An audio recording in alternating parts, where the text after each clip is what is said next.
할렐루야. 샬롬 샬롬 샬롬 샬롬 샬롬 샬롬. 하나님 사랑합니다. 여러분 주 안에서 사랑합니다. 사도행전 24장 10절에서 21절 오늘 본문 말씀 선한 양심. 우리 마음속에는 두 개의 마음 주머니가 있습니다. 하나는 양심, 선한 양심, 하나님이 주신 마음이죠. 그리고 또 하나는 양자에서 야에서 하나를 떼면 뭐예요? 아죠? 앙심이라는 악한 마음, 그런 것이 있습니다. 우리 마음을 움직이는 두 개의 힘, 양심은 하나님이 창조하신 선한 마음, 그리고 하나는 뭐예요? 악한 우리 마음에 있는 죄성을 얘기하죠. 인간이 타락해서 그 기능이 많이 망가졌지만 여전히 우리를 올바른 방향으로 인도하시는 창조주의 마음, 창조주의 목적을 우리 마음 안에 항상 가지고 있어요. 아까 영상을 보니까 모르죠. 장모님이 먼저 가셨는데 그만 그 뒤를 따라서 사위가 가면서 아내를 걱정하는 그런 마음. 아무도 우리가 살아갈 날이 얼마나 남았는지, 내 몸 안에서 뭐가 일어나고 있는지는 알 수가 없어요. 대장암 말길에 가서야 암이 있다는 걸 알게 되고, 너무너무 안타깝고 있는 가족들을 붙들고 아무리 무슨 말을 해도 소용이 없어서 편지를 적은 것. 아까 또 강아지 한 마리가 12년인가요? 그 기간 동안의 세월을 자기를 길러준 그 주인을 그렇게 기억하는 그런 것들을 보면서 우리 마음 안에 선한 마음들이 참 많다라는 생각을 합니다.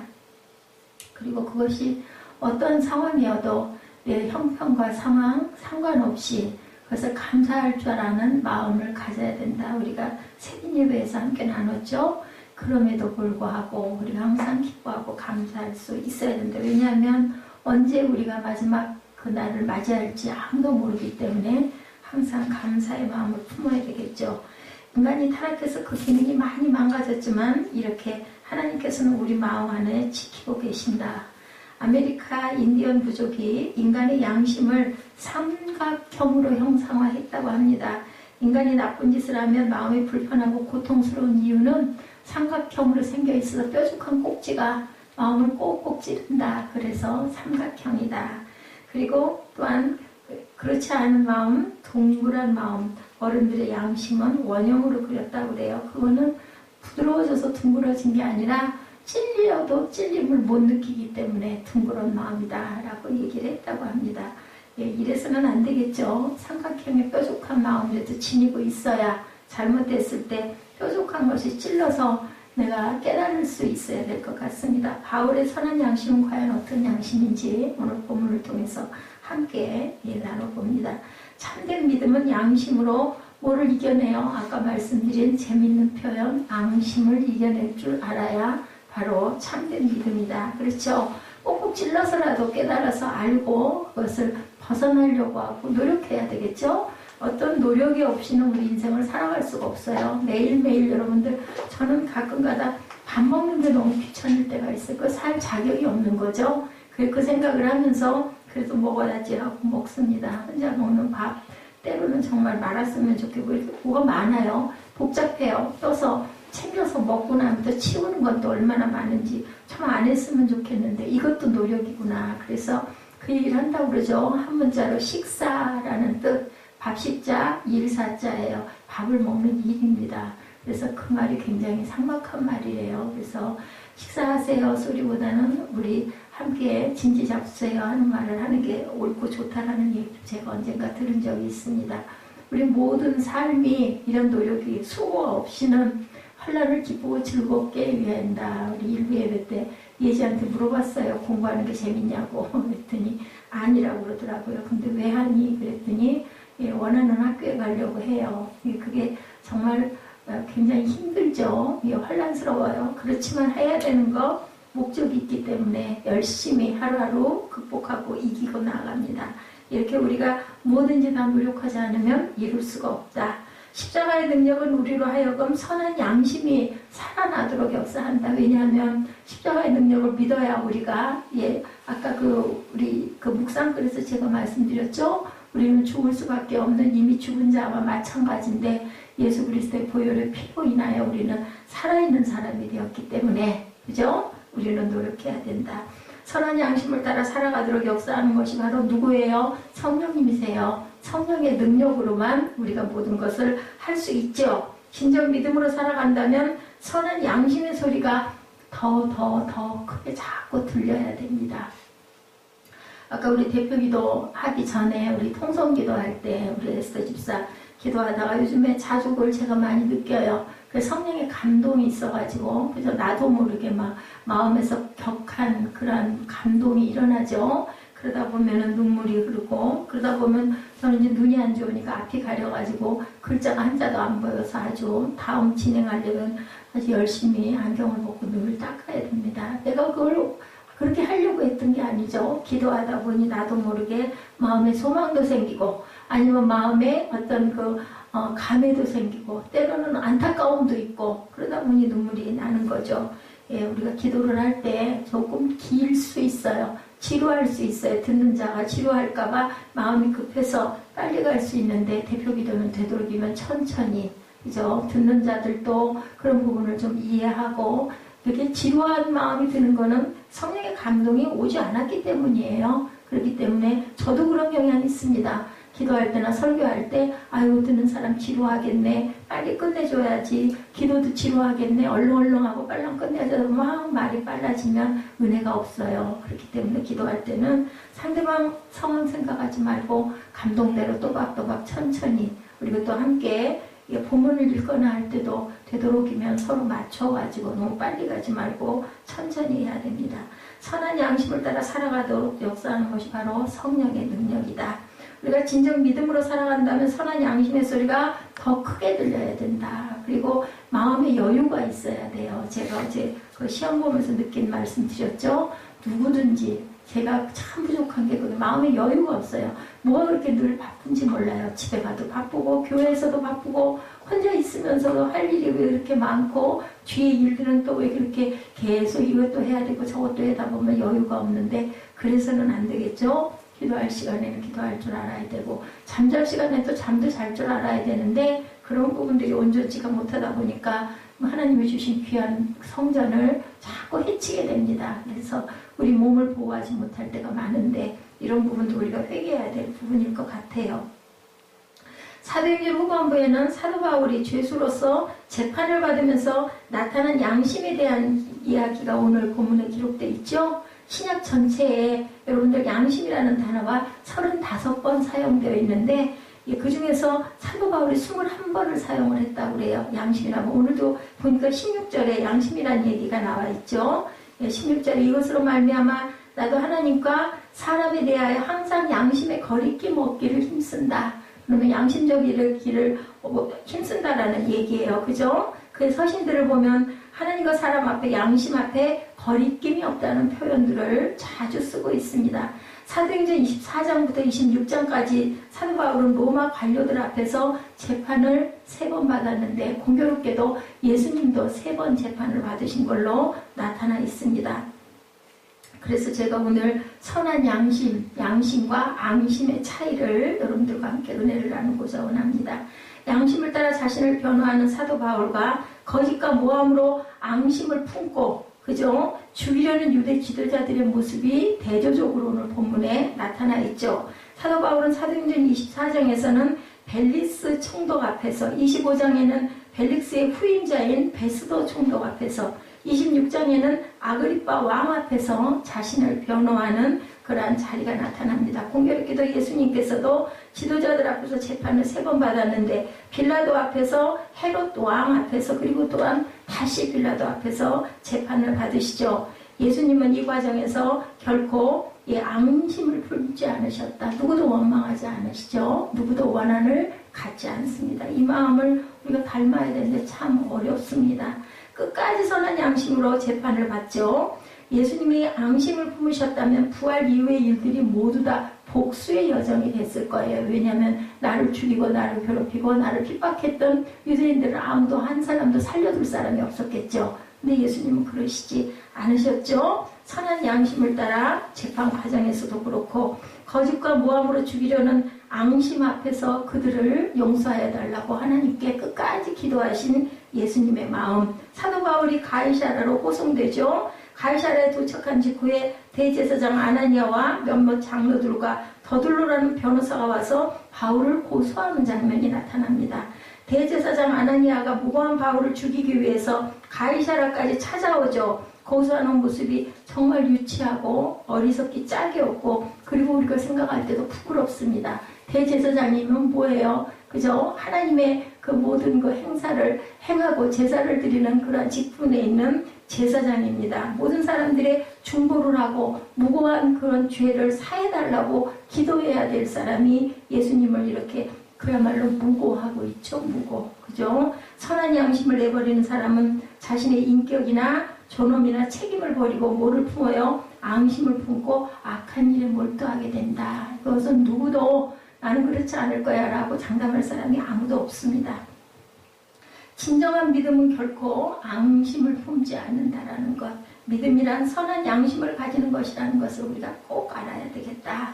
자, 이제 너희들에게 재앙이 있을 것이다. 나쁜 것을 좋다고 하고 좋은 것을 나쁘다고 하는 사람들아, 어둠을 빛이라 하고 빛을 어둠이라고 하는 사람들아, 쓴 것을 달다고 하고 단 것을 쓰다고 하는 사람들아. 이사야 5장 20절에 이렇게 말씀합니다.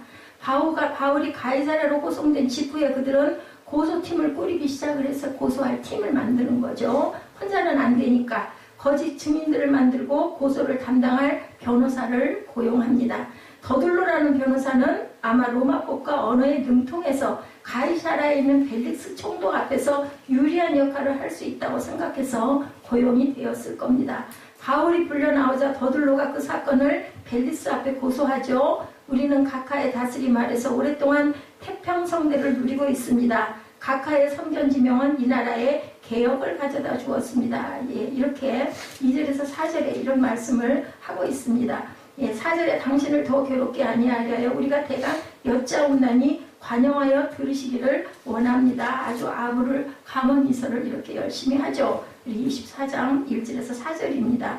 예, 태평성대가 아니라 혼란의 기간이었고 개혁이 아니라 개악이었고 가이사랴에는 유대인들과 헬라인들이 충돌을 일으키는 사건이 아주 수시로 일어났습니다. 그때 벨릭스는 유대인들을 살해하고 투옥하고 재산을 약탈하고 로마로 소환을 합니다. 저희가 알아보니 이 사람은 전염병 같은 사람으로 온 세상에 퍼져 있는 유대 사람들 가운데 폭동을 일으키는 사람입니다. 누구를 고발해요? 바울을 이렇게 고발하죠. 그는 5, 6절에 보면 나사렛 이단의 우두머리고 심지어 성전까지 더럽히려고 했습니다. 그래서 저희가 붙잡은 것입니다. 이렇게 고소를 고발을 합니다.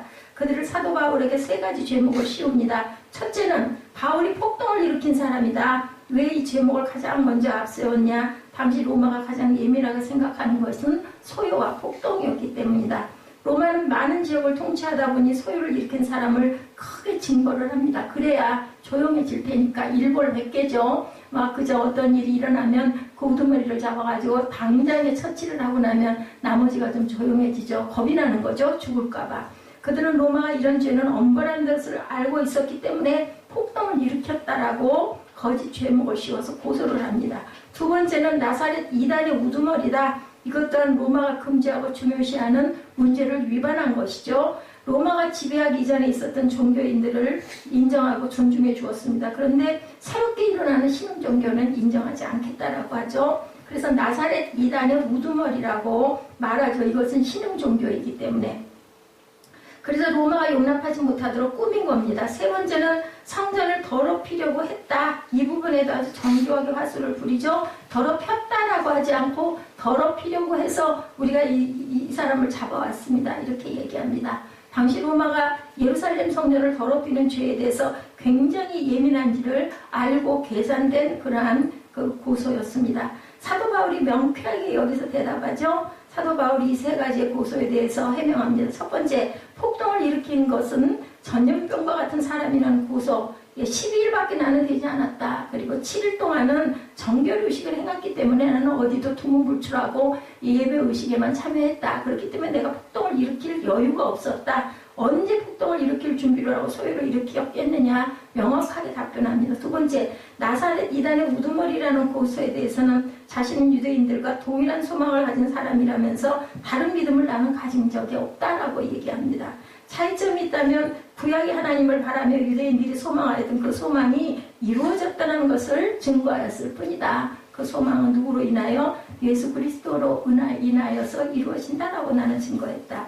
의인과 악인의 부활을 믿는 바리새인과 같이 자신도 그것을 믿었고 죽은 자의 부활을 믿었지만 그 부활이 이루어진 것을 나는 증거했을 뿐이다 라고 이렇게 얘기합니다. 그들이 믿고 바라는 것은 자신도 동일하게 믿는 것이지 나는 이단이 결코 아니다 이렇게 해명하죠. 세 번째, 성전을 더럽혔다라는 고소에 대해서도 바울은 성전에 있을 때 주변에서 어떠한 소요도 없었고 아시아에서 온 몇몇 사람이 자신을 보았는데 만약 잘못이 있다면 그 사람들이 와서 고소해야 한다. 나를 본 그 사람들이 와서 고소해야지 당신들이 나를 언제 봤느냐 이렇게 이제 이 본문 내용이 이런 내용입니다. 바울은 그들을 본 적이 없다. 당신들이 나를 못 봤는데 내가 성전을 더럽혔는지 안 더럽혔는지 당신들이 알겠느냐? 나와 함께 있었던 그 몇 명의 사람들이 와서 얘기를 한다면 내가 그 부분에 대해서는 인정을 하겠다라고 이렇게 아주 명쾌하게 짧고 단호하게 대답을 하죠. 바울이 선한 양심 앞에서 나는 거리낌 없는 진실을 해명했다라고 16절에 이렇게 고백을 한 거죠. 증거합니다. 이처럼 양심은 여러분들 수만 명의 증인과도 같다예요. 우리 마음 안에 있는 양심은 본인이 알죠. 내가 양심에 가책이 있는지 내가 마음에 잘못된 게 있는데 없는 척 하는지 진짜 나는 맑은 마음을 가졌는지 누구보다도 자신이 스스로가 압니다. 자, 이렇게 사도 바울은 자신이 예루살렘에 온 이유를 설명합니다. 24장 17절이죠. 저는 제 민족에게 구제금을 전달하고 예물도 드리려고 여러 해 만에 예루살렘에 나는 온 거지 뭐 폭동을 일으키려고 온 것도 아니고 성전을 더럽히려고 온 것도 아닙니다. 도리어 도와주려고 왔다라고 이렇게 얘기를 합니다. 그리고 그리스도인들은 서로 사랑하며 구제하며 나누는 정말 사랑과 평화가 있는 공동체라는 것을 어느 정도 듣고 있었을 건데 벨릭스는 그죠?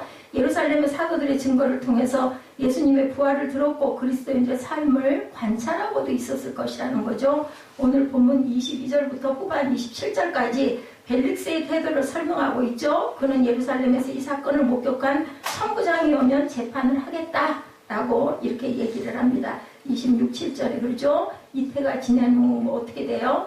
부르기오 베스토가 벨릭스의 소임을 이어받으니 벨릭스가 유대인의 마음을 얻고자 하여 바울을 구류하여 두니라. 이렇게 끝납니다. 왜요? 마음을 얻으려고 일단 바울을 그냥 놔두는 거죠. 구류하여서. 그래서 2년 동안 새 집을 얻어주고 자유도 주고 그죠? 이렇게 하는 것을 봅니다. 자, 사도 바울에게 어느 정도 자유를 이렇게 주죠. 그리고 친구를 만날 수도 있도록. 그래서 그때 많은 사람들이 바울을 찾아와가지고 바울의 귀한 강론을 많이 들었다라고 얘기를 해요. 오죽하면 죄인인데도 불구하고 집도 주고 자유도 허락해주고 사람들이 방문도 할 수 있게 해주는 그러한 일을 한 것은 왜 그랬다라고요? 많은 사람들이 민심을 얻고자 해서 보르기오 베스토가 벨릭스의 소임을 이어받으면서 그 벨릭스가 유대인의 마음들을 얻고자 해서 이렇게 했다라는 겁니다. 이래서 사도 바울에게 어느 정도 자유를 주는 모든 것은 사람들의 마음을 얻고자 그 아내가 보니까 유대인이에요. 벨릭스 총독의 아내가 사도 바울을 불러서 예수님을 믿는 믿음에 관해서 설명을 듣습니다. 아무래도 아내가 들어보자고 했겠죠. 부인 말을 대개는 남편들은 무시할 수가 없어서 들어야 되니까 와서 듣는 내용이 나타나 있습니다. 동시에 그는 혹시 바울이 자기의 뇌물을 바치지 않을까 하는 바람으로 바울을 수시로 불러들여서 26절에 보니까 함께 대화를 나눴다라고 얘기하죠. 어떻게 보면 약사 빨라요. 비양심적으로 혹시 나한테 뭔가 좀 주지는 않을까? 이런 마음을 가졌다라는 거죠. 바울이 이방에서 예루살렘을 위한 구제금을 모아왔다고 하니까 그 구제금을 나도 좀 나눠주지 않을까? 이런 그 바람을 받았다는 거죠. 비양심적인 모습이죠. 유대 사람들에게 환심을 사려고 사도 바울을 그대로 내버려도 두었다. 사도 바울을 2년 동안 감옥에 방치합니다. 그러니까 감옥이라는 게 그냥 감옥이 아니고 집을 얻어서 줬다라는 거예요. 자, 무죄이고 석방해야 하는데 유대인들이 자신을 정치적인 위치를 어렵게 할까봐 결국은 어떻게 해요? 사형을 언도한 것과 같다. 그렇다고 그가 그 자리를 계속 유지했느냐? 아니에요. 그 자리에 있지 못하죠. 결국은 로마로 소환을 받고 추방이 됩니다. 추방이 된 결말은 뭐였을까요? 결국은 죽을 수밖에 없는 상황. 살려고 하다 보니까 결국은 죽을 것이다. 주님의 말씀이 딱 맞죠? 생명을 얻고자 하면 생명을 잃을 것이요. 그게 그대로 실현이 됩니다. 양심이 살아나서 복음을 받아들일 수 있는 기회가 여러 번 있었을 거예요. 왜냐하면 많이 불러가지고 아내하고 같이 좋은 강론을 많이 들었어요. 그게 바로 기회였는데 결국은 그 기회를 잃어버리고 앙심에 굴복을 하고 죽음의 선택의 기로로 간다. 그래서 믿음과 선한 양심은 어떤 것인가? 선한 양심이 있고 우리 마음 안에는 연약한 양심이 있습니다. 어떤 양심이요? 흔들리는 양심이죠. 그리고 부패한 양심이 있습니다. 더럽고 썩은 냄새나는 양심도 우리 안에는 지니고 있죠. 그래서 결론은 화인 맞은 양심이 된다. 껍데기로는 인척하고 실제로는 아닌 그런 양심을 갖고 있다. 처음에는 양심이 민감하게 역할을 해요. 벨릭스 총독도 마찬가지였을 겁니다. 그리고 약해질수록 점점 부패해지죠. 우리 음식물 냉장고에 보관하다가 나빠지다 보면 시들다가 나중에는 멀렁멀렁하죠. 그래지다가 결국은 썩어지는 거죠. 완전히 기능을 상실하는 화인 맞은 양심으로 이렇게 악화될 수도 있다. 우리 마음도 항상 움직이고 있습니다.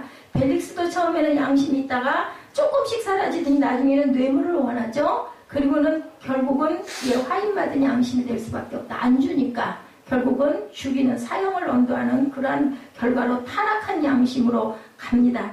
자, 참된 믿음의 삶이란 그럼 뭘까? 우리는 어떻게 가야 될까? 이것은 타락한 양심이 점점 깨끗해져서 선한 양심으로 돌아가야 된다라는 거죠. 16절 말씀처럼 아무런 감각이 없는 원형과 같은 양심에서 삼각형의 양심으로 찔리는 양심으로 회복이 될 줄 알아야 된다. 찔리고 아프니까 그 부분을 회복하려고 노력을 하게 되겠죠. 성령님의 역사하심이 나타나는 곳에는 뭐가 살아나요? 양심이 살아난다. 그리스도의 보혈의 역사가 나타나는 곳에는 양심이 깨끗해진다고 히브리서 기자가 증거합니다. 10장 22절이죠. 히브리서 우리가 죄악된 양심으로부터 마음을 깨끗이 씻고 맑은 물로 몸을 씻었으므로 확신에 찬 믿음과 참된 마음으로 하나님께 나아갑시다. 이렇게 증거하고 있습니다. 히브리서 기자는 사도 바울은 세상의 권력과 비양심적인 종교의 세력 사이에 끼어 있었지만 두려움이 없었어요. 그 사람은 아주 선포하죠. 나는 정말 선한 양심을 따라서 행했다. 담대하게 선포합니다. 세상의 권력과 충돌해서 나는 혁명을 결코 일으키려고 하지 않았다. 하나님의 증거자로 서 있었다. 종교개혁자 마틴 루터도 종교개혁 내용을 발표할 때 엄청난 핍박과 방해와 살해와 위협 속에 있었지만 종교개혁을 계속 이뤄갈 수 있었던 이유는 선한 양심을 따라 행했기 때문이다라고 그도 그렇게 고백을 하는 부분을 우리가 볼 수가 있습니다. 이런 것처럼 우리는 항상 선한 양심을 따라서 가야 된다.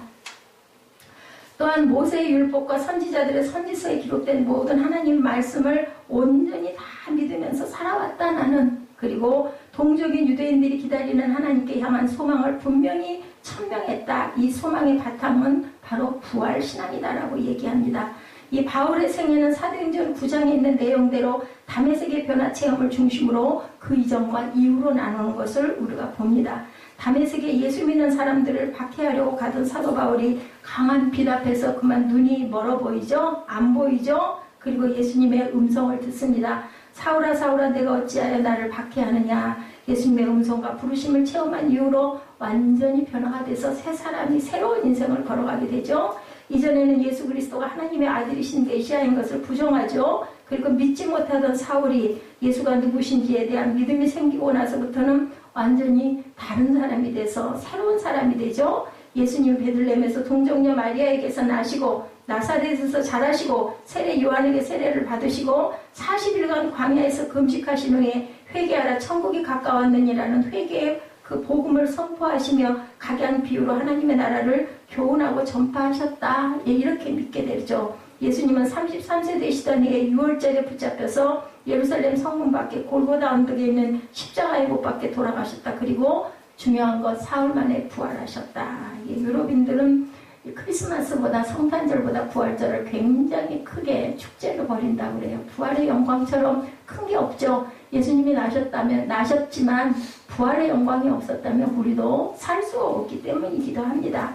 40일을 이 땅에 계시다가 아버지 곁으로 승천하셨다. 그리고 나서 다시 언제 오신다 그래요? 50일 때 되는 날 오신다. 오순절이라고 얘기하죠. 그래서 우린 이런 사실을 아는 것만으로 족할 것이 아니고 예수님의 십자가 부활과 승천 그리고 다시 오실 재림의 약속이 믿어져야 한다라는 겁니다.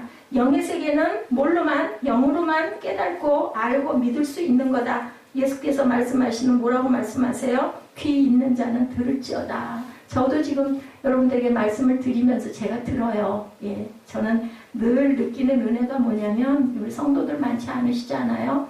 늘 새벽마다 예배를 하면서 내가 만들어서 내가 설교를 하면서 예, 내가 듣는구나. 그리고 깨닫고 그리고 회개하고 그래서 마음밭을 자꾸 예, 기경을 해가라고 하나님께서 나를 이렇게 세워놓으셨구나라는 것을 굉장히 깊이 깨닫습니다.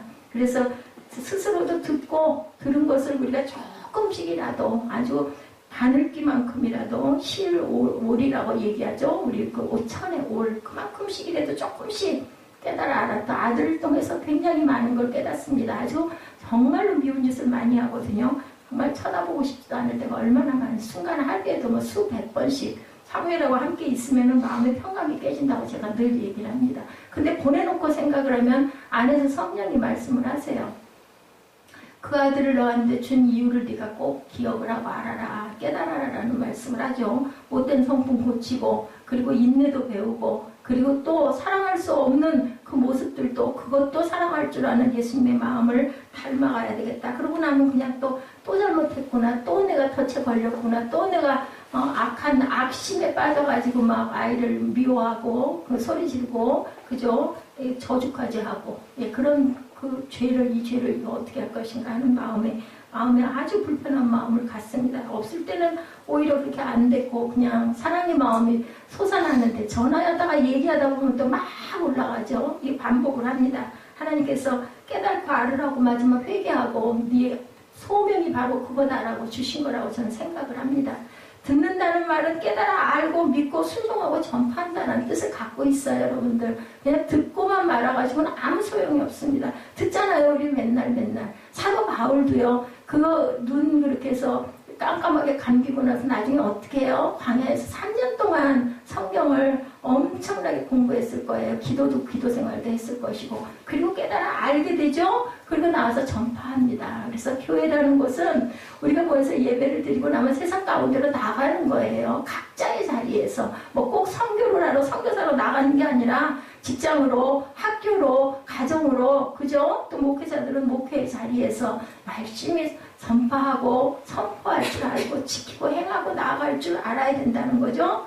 사도 요한은 요한계시록을 기록하면서 이 예언의 말씀을 뭐라 그래요? 읽는 자와 듣는 자와 그 가운데 기록한 것을 지키는 자는 복이 있나니 때가 가까움이라. 계시록 1장 3절입니다. 이렇게 얘기해요. 지켜야 된다는 거죠.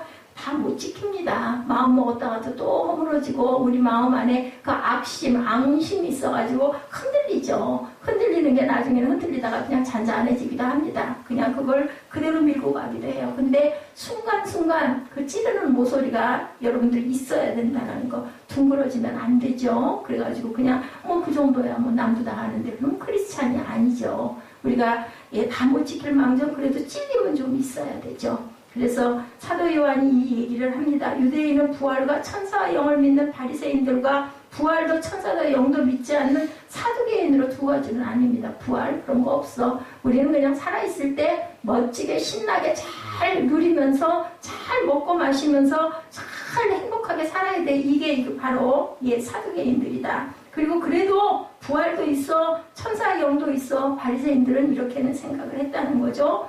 사도 바울은 그와 같은 그 동족들의 정황을 너무나 잘 알고 있었기 때문에 때를 놓치지 않고 명확하게 부활신앙에 대해서 언급을 합니다. 의인과 악인의 부활이 있다는 확신과 믿음을 증거했다. 의인의 부활도 있고 악인의 부활도 있다. 악인의 부활은 뭘까요, 여러분들? 말씀 있죠? 영벌, 그죠? 누가복음 14장 14절에 의인의 부활을 분명히 말씀합니다. 또한 요한복음 5장 29절을 보면 선한 일을 행한 자는 생명의 부활로 악한 일을 행한 자는 심판의 부활로 나오리라. 그리고 그냥 그렇게 살다 말면 차라리 낫겠는데 잘못하고 죽으면은 심판의 부활이 분명히 있대요. 그러면 그 부활이 뭐 했어요?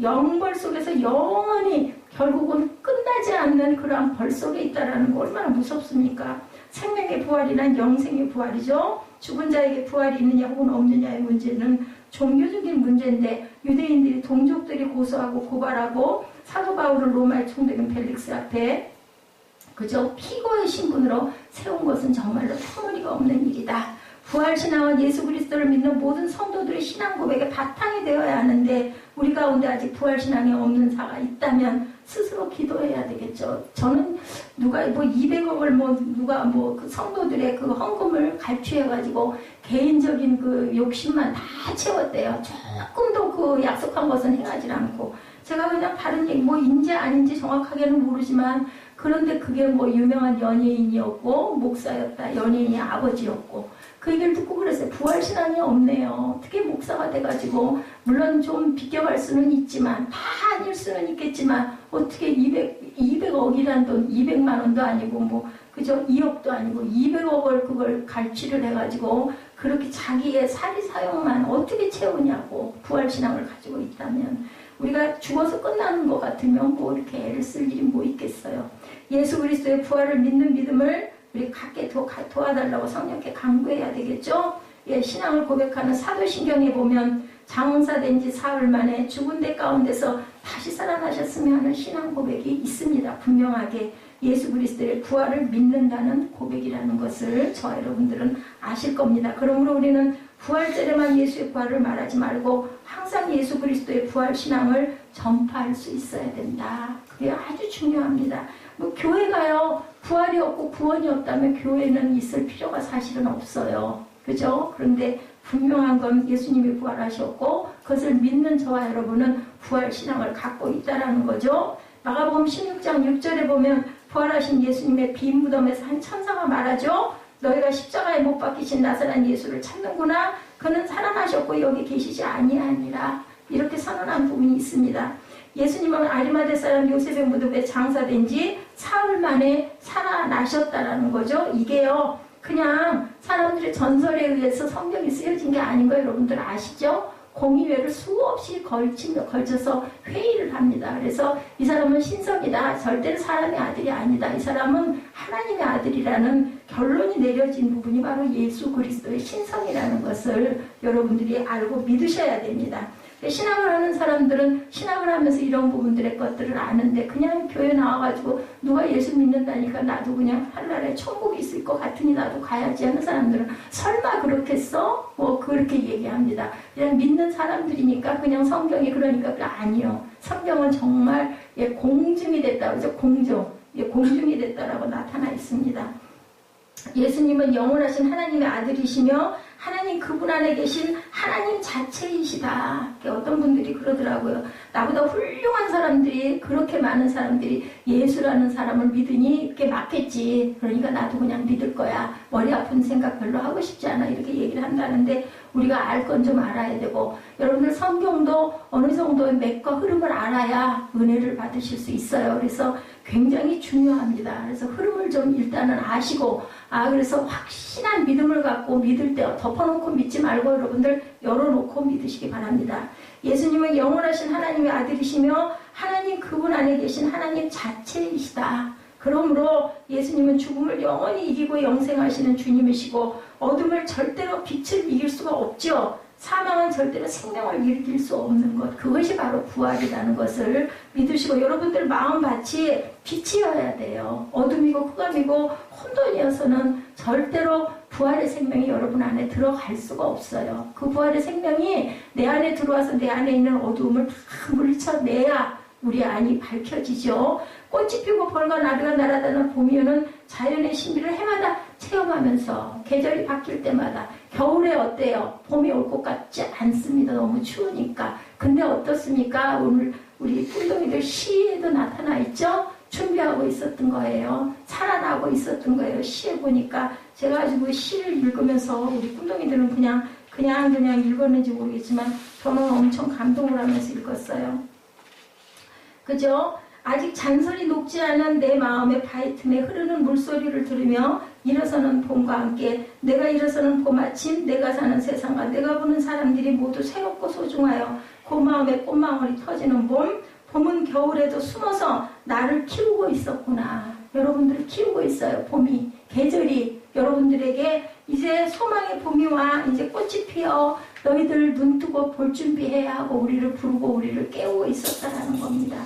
예, 사계절이 여름이거나 1년 내내 춥기만 한 지역에 사는 사람들은 겨울이 지나고 봄이 온다는 개념을 이해하지 못하는데, 하나님께서는 우리에게 정말 귀한 축복을 주셔서 사계절이 있는 그러한 나라에 우리가 살게 하신 은혜, 우리는 우리가 원해서 여기 사는 게 아니죠. 그러니 얼마나 하나님의 은혜인가, 얼마나 감사할 일인가를 생각하시는 저와 여러분들 되셔야 합니다. 아니, 계절은 어김없이 오는데 밤과 아침도 분명히 오는, 그럼 이거 그냥 자연으로 자동으로 일어나는 일일까요? 그렇지 않습니다.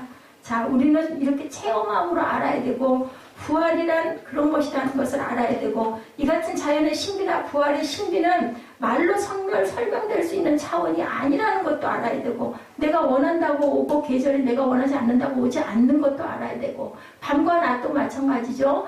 좀 더 밤이 길었으면 싶지만 시간 되면 어김없이 태양이 떠오르고 우리는 움직입니다. 일어납니다. 깨어서. 이런 것도 우리 힘으로 될 수 있는 일이 아무것도 없다라는 것을 우리가 알아야 되고, 평생 눈을 한 번도 보지 못하고 크리스마스를 지내는 나라도 있죠. 하늘에서 내리는 눈이요, 그죠? 열대지방에 사는 사람들이 흰눈 사이를 썰매를 타고 달리는 기분 상쾌도 하다 하면 그거 마음에 그렇겠네 마음이 오겠어요, 그죠? 막연할 거예요. 그 눈은 도대체 뭘까? 모르니까, 눈이 뭔지를 모르니까. 이런 크리스마스 캐롤의 맛을 느낄 수가 없는데 우리는 모든 걸 다 느낍니다. 계절 안에 계시는 하나님을 여러분은 하늘의 섭리와 신비를 기억하고 아시기 바랍니다. 예수 그리스도의 부활이란 이런 것과 또 비교할 수 없는 하늘의 신비라는 것, 그러므로 부활신앙을 갖고 살아간다는 것은 놀라운 축복이라는 것, 저는 두렵지가 않아요. 그죠? 뒷정리를 좀 잘해야 할 텐데 이런 마음은 있지만, 그리고 또 너무 많이 아프거나 너무 많이 불편하다가 가면 안 될 텐데 이런 마음은 있지만 전혀 두렵지는 않습니다. 글쎄요, 하나님이 긍휼히 여기셔서 천국에 보내주시지는 않을까, 그런 기대, 혹시 내가 거기에 미치지도 못하는 건 아닐까, 이런 약간의 마음에 그죠, 갈등이 가끔은 있지만 죽기 살기로 매달려야지 어떡하겠어요. 그리고 마음밭을 아름답게 밝게 빛으로 그저 밝히고, 예수님이 앙심 먹지 않았던 것처럼 선한 마음을 자꾸 먹어야 되겠죠? 나를 힘들게 하고 나를 아프게 하고 나를 배반하고 그죠? 상처 줬던 사람들을 축복하고 갈 준비를 해야 될 겁니다. 근데 여러분들은 아직 당장 멀었어요. 근데 더욱더 알 수가 없습니다. 그러면은 안 되겠지만 젊은이나 나이 같은 사람이나 가고 오는 것은 때가 올 때는 그냥 그저 순서대로 왔는데 갈 때는 아무도 그 시간을 알 수가 없다. 성령님을 인격적으로 교제하며 살아가는 저와 여러분이 되어야 되고, 부활의 주님과 한 영이 되어서 동행할 때 성령과 우리가 함께 동행할 수 있다는 것도 기억하시기 바랍니다. 영국 역사에 유명한 제시 펜 루이스라는 여성 평신도 순회 설교자가 있었다고 합니다. 21살의 중생을 체험하고 66살에 하나님 앞으로 가기까지 평생을 복음 전파와 부활 신앙을 증거하는 일에 전력을 다한 주인공이었다고요. 그가 간증합니다. 처음에 귀용 부인이 쓴 십자가의 도라는 책을 읽다가 예수님께 평생을 헌신하며 살 것을 결단하게 되었다라고 간증했다고 그래요. 뿐만 아니라 앤드류 머레이의 그리스도의 영이란 책을 통해서 성령 충만에 대한 진리를 깨닫고 성령 충만을 목말라 하던 어느 날 아침 식탁 앞에서 아침을 먹으려다가 말고 순식간에 강력한 성령의 임재를 체험했다라고 간증합니다. 그 후로 그녀는 능력 있게 십자가의 도와 부활의 능력에 대해서 복음을 전파하는 권세 있는 복음 전파자가 되었다고 그래요.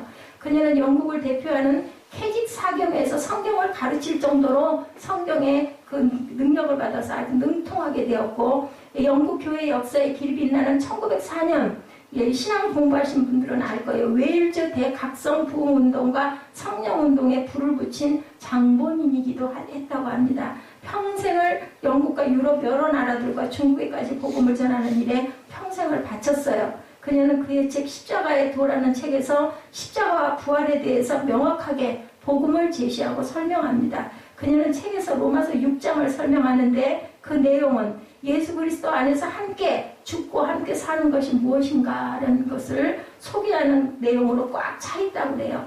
예수 안에서 죽고 예수 안에서 사는 삶이란 동전의 양면과 같은 분리할 수 없는 진리이다.